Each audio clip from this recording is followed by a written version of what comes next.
اعوذ باللہ من الشیطان الرجیم بسم اللہ الرحمن الرحیم۔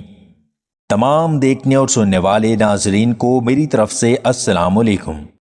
رات کو سوکھی روٹی کو دودھ میں بھگو کر رکھ دیں اور صبح اٹھ کر کھا لیں۔ ایسا کرنے سے آپ ہمیشہ طاقتور اور جوان رہیں گے۔ ناشتے میں سلاد کا استعمال کرنے والوں کا پیٹ کبھی باہر نہیں آتا۔ نہار منہ شہد چاٹنے سے حافظہ تیز ہوتا ہے۔ نہار منہ دہی کھانے سے خون پیدا ہوتا ہے۔ آنکھوں کے سامنے اندھیرا چھا جاتا ہو یا سر چکراتا ہو تو ناف میں تیل لگایا کریں۔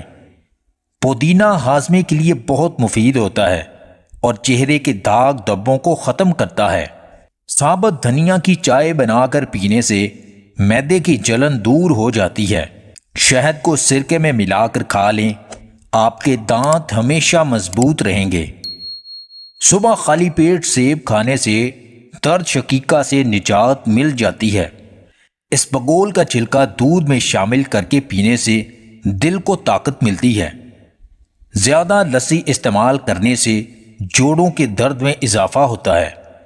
دودھ میں ہلدی ملا کر پینے سے جوڑوں پٹھوں کا درد ختم ہو جاتا ہے۔ کلونجی کو دہی میں مکس کر کے بالوں پر لگانے سے بال کبھی سفید نہیں ہوتے۔ اگر آپ کامیاب ہونا چاہتے ہیں تو اپنی زندگی کا ایک لمحہ بھی ضائع نہ ہونے دیں۔ اگر آپ کو ہماری یہ ویڈیو پسند آئے تو اسے لائک اور شیئر ضرور کیجیے گا اور مزید ویڈیوز حاصل کرنے کے لیے ہمارے چینل کو سبسکرائب کر لیں۔